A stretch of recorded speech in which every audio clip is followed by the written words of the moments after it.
to vacate, or do you stand behind Speaker Johnson? We're getting along very well with the Speaker, and I get along very well with Marjorie. We have a Speaker. He was voted in, and it was a complicated process, and I think it's not an easy situation for any Speaker. I think he's doing a very good job. He's doing about as good as you're going to do, and I'm sure that Marjorie understands that. She's a very good friend of mine, and I know she has a lot of respect for the Speaker. And would you support a Ukrainian aid bill if the Speaker was to move forward with it? We're looking at it right now, and they're talking about it, and we're thinking about making it in the form of a loan instead of just a gift. We keep handing out gifts of billions and billions of dollars, and we'll take a look at it. But much more importantly to me is the fact that Europe has to step up and they have to give money.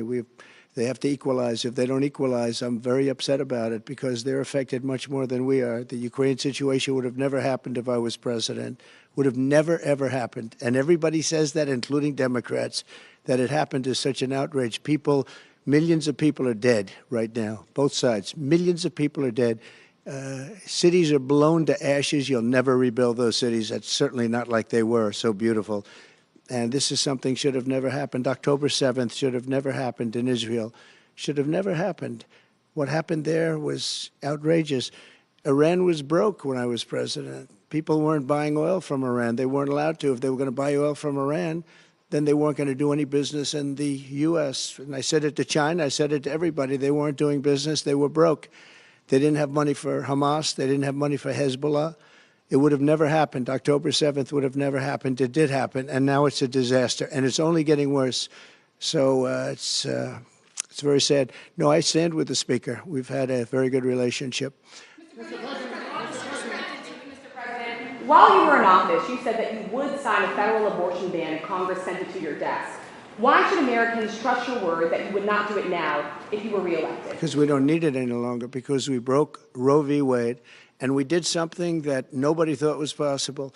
We gave it back to the states, and the states are working very brilliantly, in some cases conservative, in some cases not conservative, but they're working, and it's working the way it's supposed to. Every legal scholar, real legal scholar, wanted to have it go back to the states, Democrat, Republican, liberal, conservative, and we're able to do that. You know, what we did was give it back to the states, and now the states are working their way through it.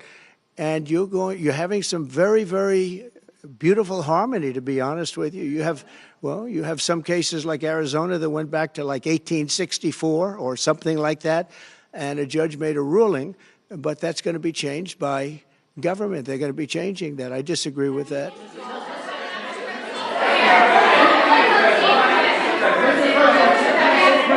Excuse me, please. Just a follow-up. Over the last few decades, Mr. President, you have both considered yourself pro-choice and pro-life. Which one is it? Well, you know exactly which one it is. And when I was in New York and when I was a Democrat also, just like Ronald Reagan, you know, Ronald Reagan was a Democrat. We sort of followed a very similar path. But if you look at what we've done with Roe v. Wade, we did something that everyone said couldn't be done, and we got it done. And I give great credit to the Supreme Court and the justices for having the courage to do it. What they did is very simply give it back to the state. And I'll tell you, the Democrats are the radicals on this because they're willing to have abortions in the 7th, 8th, 9th month. They're even willing, and you can call it what you want, but you go back to the governor of Virginia, the previous governor of Virginia, the Democrat governor of Virginia, where he talked about execution of a baby after birth. And you can say what you want, but that's extreme and that's radical, and nobody should have that, and it has to be ended. Please, go ahead. Go ahead, please. Thank you, sir. Mr. President, do you think the motion to vacate rule should be finally changed, or do you think that it's just creating chaos right now? Well, it's unfortunate that people bring it up because right now we have much bigger problems. The country is we're a nation in decline. We're a declining nation. We have tremendous inflation. The inflation's coming back at levels that nobody thought they really would have. If you look at the categories of inflation, they have the worst categories. Many categories are not included. And if you included that, your inflation number would be substantially higher than it is now, and it's already at records. So inflation is back. And a lot of bad things are happening in our country, but that's the least of it. You've got Russia you could end up in a world war between Russia, Ukraine, and all of the chaos, and that's something should have never happened. It would have never happened. What's going on with Israel, October 7th, and what's going on with Israel could end up in a world war. We have a president that can't put two sentences together. We have a president that can't find the stairs off a stage. We have a president that doesn't know what the hell he's doing, and we could end up in a world war. You know, we have just a little bit less than 7 months before November 5th, but that's an eternity when people are incompetent. Go ahead, please. Do you support the House's FISA bill that was passed this morning? Which one? The FISA bill, and did you talk to any? Well, I'm not a big fan of FISA. I looked at it and I studied it, and I know it probably better than anybody. You know, they spied on my campaign. You do know that, right?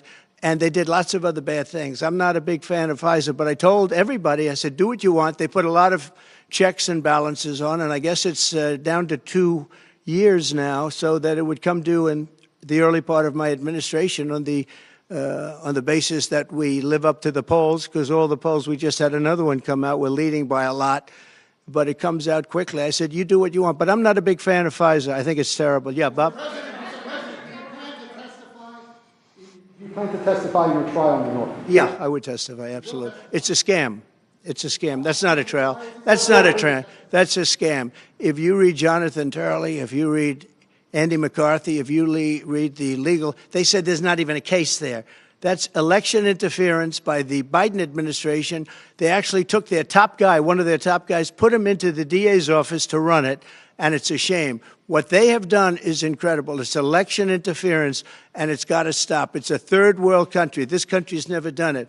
But you read Jonathan Turley, you read Andrew McCarthy, you read the legal scholars, every single one of them said that whole thing is a scam. It's not even a crime.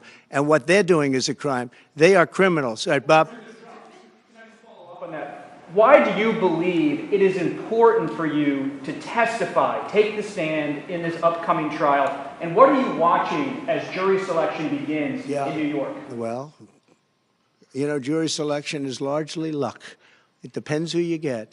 It's very unfair that I'm having a trial there. It's very unfair that we have this judge who hates Trump and has tremendous conflict, as you know, tremendous conflict. Nobody can believe that this judge isn't recusing himself. The conflict is at a level that nobody's ever seen before. So I have that, and I have venue. We have all these things that we've asked for. They don't give us anything. It's a witch hunt that takes place in New York, and that is taking place, and it's very bad for New York, and it's very bad for the judicial system in New York. No, I'm testifying. I tell the truth. I mean, all I can do is tell the truth, and the truth is that there's no case. They have no case, and again, you have to read the scholars, read all of the legal scholars.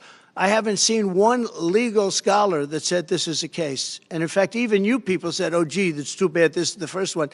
All of them are scams.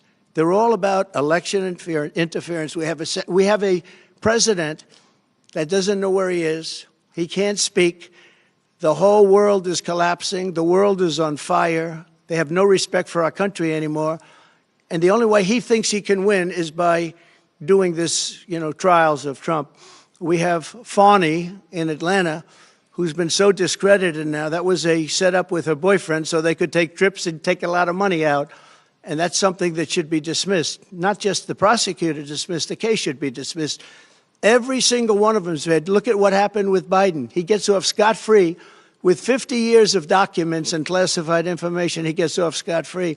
And I'm still fighting that trial. The whole thing is a disgrace, and it's a disgrace to our nation. According to both U.S. and Israeli intelligence reports. Have you spoken with Israeli Prime Minister Benjamin Netanyahu? How should the United States respond? And the same question for you, Mr. Speaker. I don't want to say who I spoke to, but for the president of our country to actually put out a warning that he thinks that we're going to be attacked or they're going to be attacked, that's pretty pathetic. They wouldn't be attacking Israel if I were president, that I can tell you, and they never did. They wouldn't be attacking. Iran was in no position to attack. They had no money. They were broke. But now they have $221 billion, and they have Iraq, who has $300 billion, and Iraq has become a subsidiary of Iran. With all that we've done, with all of the fighting, all of the death, look at what happened, how incompetent the whole thing is. But I don't want to say who I spoke to, but I think it's a very, very dangerous period. This is a very dangerous period of time in our nation, and a big reason that it's dangerous that we have a president that's grossly incompetent. Thank you all very much. Speaker Johnson, why did you come here today? Speaker Johnson.